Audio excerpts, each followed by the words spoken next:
What's going on, everyone? Happy Tuesday to everyone. A not so happy data report here today with the Tuesday edition of the Pandemic Update. Hopefully, everyone is doing well, staying safe. If you had to take a COVID test, hopefully you have tested negative. If you did test positive, I hope you have a full and speedy recovery with no long COVID issues.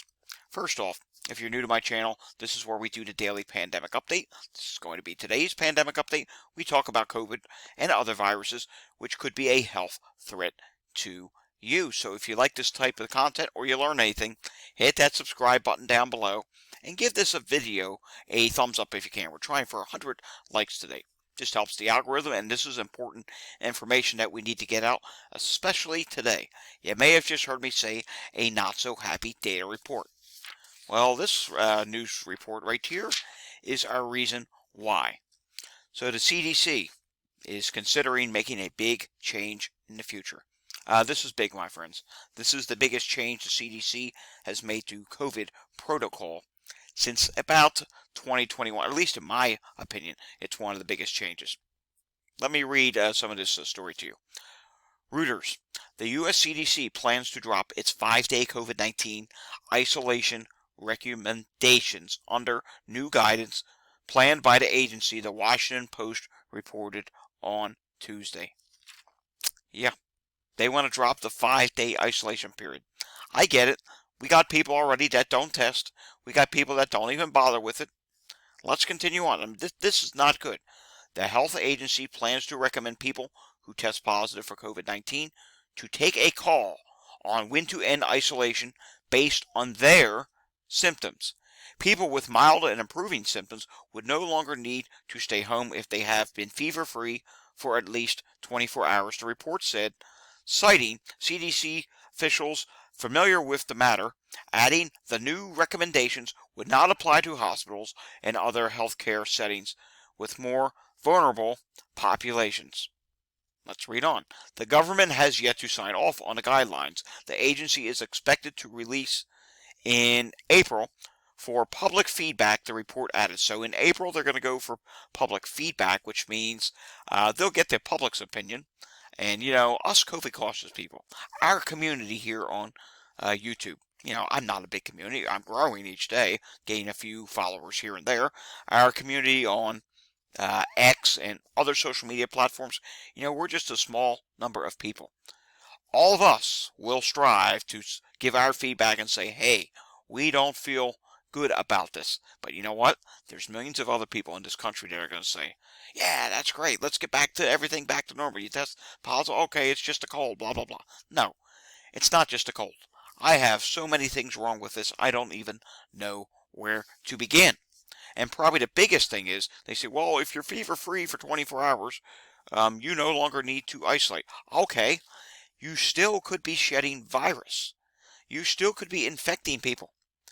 You may be going around people that are high risk. So under these circumstances, you could have COVID, be fever-free, and be A-OK to go visit a elderly person, a neighbor who may be high risk. Come on, that is just totally wrong.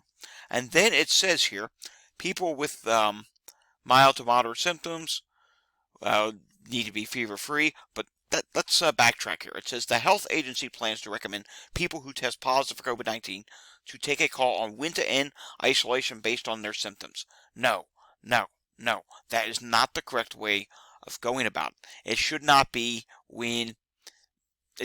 based on your symptoms. It should be based on when you test negative.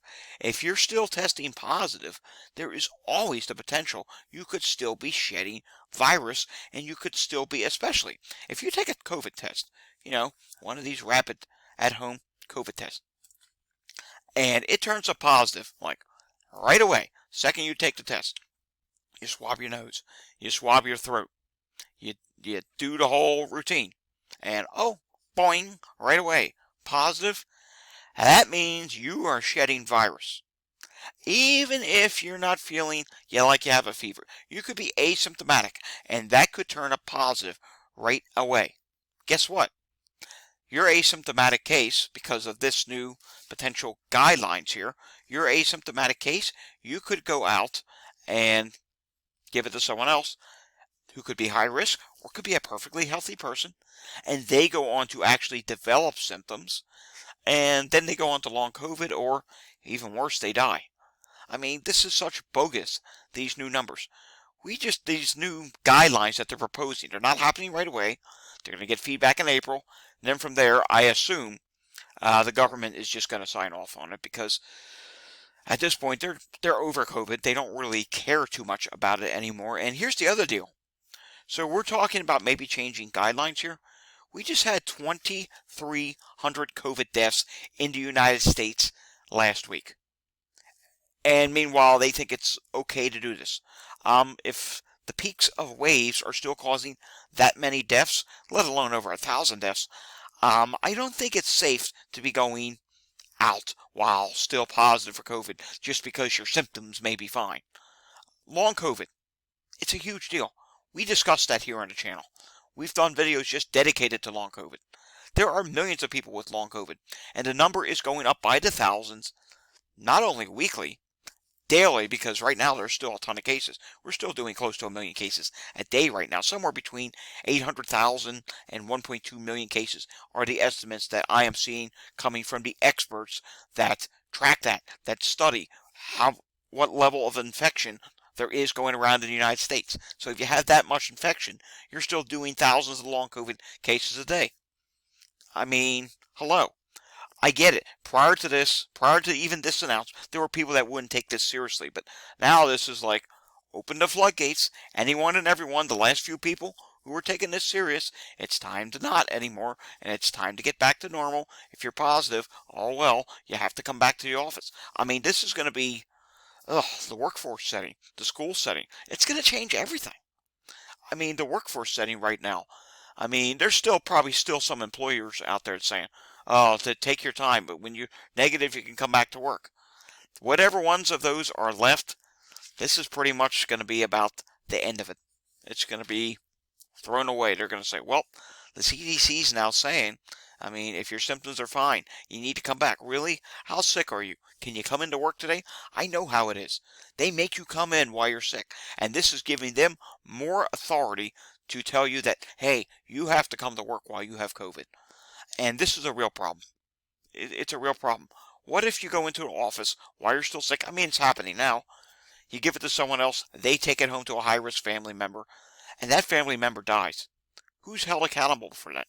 No one is. We're just allowing this to happen. It's totally, utterly ridiculous. There's some other stuff here as well. It says here the guidelines for the isolation when tested positive for COVID-19 has not been updated since December 2021. And that was just a real... Yeah, they decided to update the guidelines last time when we were dealing with the biggest wave of the pandemic. BA.1 Omicron. Yes, where millions of people were getting infected at once. Many, many millions of people each day were getting infected. Here we are. They think we have the tools. Do we have some tools? Yes. Are they helping? Yes. Do we have the vaccines? Yes. Are they helping? Yes. Obviously, everything was worse before we had any tools, vaccine. But here's the problem. There are still far too many people going on to develop long COVID. There are still far too many people being hospitalized. Speaking of hospitalizations, I got a little note here. New York State today had 1,720 hospitalizations, right? On yesterday's update, which included the numbers for the end of last week, they had 1,677 people in the hospital. Oh, that's right, my friends. See my little note here. That means their hospitalizations went up by 43. Now, if there's ever going to be a change upward, like to start a new week, it's going to be on Tuesday. Likely this will drop tomorrow. It's bad news if it goes up tomorrow. Likely it will drop tomorrow, but it's just showing you. Even in New York State, they currently have 1,720 people in the hospital. That's still a lot of people. And you know what? A lot of these COVID cases, a lot of times where people are testing positive, it's because of our policies being inadequate to help prevent the spread. If you want to change all these things, then fine. Make it safer, though. Do the right thing first. You want them to do that? At least make them have an N95 mask on. At least tell them, hey, places need to start doing air quality checks, clean air. If you want people to come to work while they're sick, guess what? That office should be mandated to have clean air. We need to do better to help limit the spread. Because you know what we're doing here? By these new potential proposed guidelines, we're just giving the virus the upper hand. And when we give the virus the upper hand, you know what happens? The virus continues to mutate. It becomes more transmissible. More people get COVID. Now, I will admit, it's I shouldn't even say that COVID is less severe because it impacts everyone differently. But there's not as many people dying as there was in 2020 or 2021. But mind you, the current death numbers we see right now are not the real death numbers. They're a vast undercount. The original death numbers from the start of the pandemic were a vast undercount. But the point I'm trying to get to here is there are still, the more transmissible this virus becomes, the more people that could potentially get infected at a time during these waves. Hence, the JN.1 variant. It was more transmissible. Well, because it came right around the holidays, we saw the second biggest wave of the entire pandemic. And because we saw the second biggest wave, guess what? When you're infecting more people at once, that's more people that are going to utilize healthcare. That's more people that are going to test positive.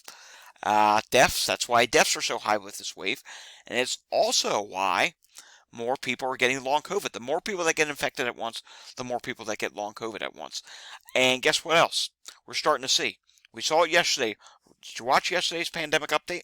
You saw in the suburbs of Philadelphia, there was a higher than normal number of EMS calls than there were the previous week on a Monday. Why is that? Because, well, there's several studies that show post-COVID, just a few weeks later, maybe a couple months later, all ages, not even just elderly ages, all ages utilize healthcare more post-COVID several weeks later. Maybe they're having chest pains, heart problems, shortness of breath. Maybe they're having brain fog. All these different issues. But meanwhile, we let the virus become more transmissible because we allow it to mutate. Guess what? Healthcare right now is on its last leg. These healthcare workers are burned out. There are a lot of people that have left healthcare simply because, you know what? I don't want to deal with this anymore. I am taking early retirement. I'm taking leave. I'm going to find another profession. It's real. It's happening. And there's a huge shortage of healthcare workers right now. There's also another problem. A lot of these people who are having post-COVID issues, or people who actually have an acute positive case of COVID that have to utilize healthcare. You know what? Not everyone can afford to go to the hospital. Not everybody has healthcare insurance. Guess what happens? That leaves a huge gap. You have huge medical bills that are not getting paid. There's a financial crisis going on at some hospitals. Some hospitals have had to I've been reading, some hospitals have to lay people off, or healthcare systems, I should say, because of a financial issue. And at the same time, they're being overwhelmed with patients because COVID positive cases, post-COVID, it's still winter virus season, so all the other viruses are running rampant right now. Flu, hey, that's still going around. And yes, we are learning by studies because they're choosing to see, oh, well, there's long COVID. I wonder if other viruses have post long-term effects. Well, yes, they did, and we probably just didn't realize it because we weren't tracking long COVID, but the cream of the crop is long COVID because guess what? Long COVID is really, really bad. Long COVID is worse than long flu and any of the other diseases because the virus can live inside you. The virus can turn your blood cells into bad blood cells. It can get to your brain. It can mess with your heart. It can cause strokes. It can do just about 200 different symptoms post-COVID, which is just mind-boggling. I know when I think about that, I'm like, wow, there's a virus that can do that? Why aren't we taking more steps to control this virus? Dang nabbit. I mean, I'm not a happy data report today, but yep, I just wanted to make you aware of this report here today that says, hey, we are not doing all that well, and we are going to further, yet again, in the United States, give the virus the upper hand because you know what the result's going to be here. This started with California and Oregon, and they were probably sitting there thinking, well, you know what? California and Oregon starting to take this step. Maybe we should just do it on the national level. And you know it's going to happen.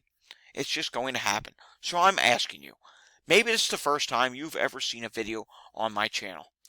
Do the right thing. Take matters into your own hand. First off, when they ask for the feedback, give them the feedback. Tell them you don't agree with this. Tell them that when someone tests positive for COVID, they should be in isolation until they test negative for COVID. People need the proper rest, and we don't need other people to get sick. These cases that are happening right now, so many of them are preventable because someone's going out while they're sick, not wearing a mask, going off and giving it to other people. Oh, I can't take a COVID test. If I take a COVID test and it comes up positive, well, I'm the bridesmaid. I'm the best man at the wedding. If I come up positive, it's going to ruin so and so's wedding, and it's supposed to be the happiest day of his life. Well, guess what? Will it be the happiest day of his life when he goes on to develop long COVID and can no longer work and can no longer do his daily activities? One day of fun is not worth a lifelong misery and pain. That one day of fun is not worth spending the rest of your life or giving someone else's life a miserable experience, all because you wanted to go out and thought it was okay, or you did not have time to go take a COVID test. Okay? That's what I'm trying to get at today. And that's why we did this talk today about this new, I think this is a major development in the wrong direction. I think this is really bad. I think it's going to have consequences. I mean, obviously, people are already not taking this seriously. I've said this several times, but now it's just like the last ones remaining saying, all right, come back when you're feeling better. No, that's not even going to happen now. It's going to be very rare circumstances that you find an employer or a school that's going to say, hey, you're sick now.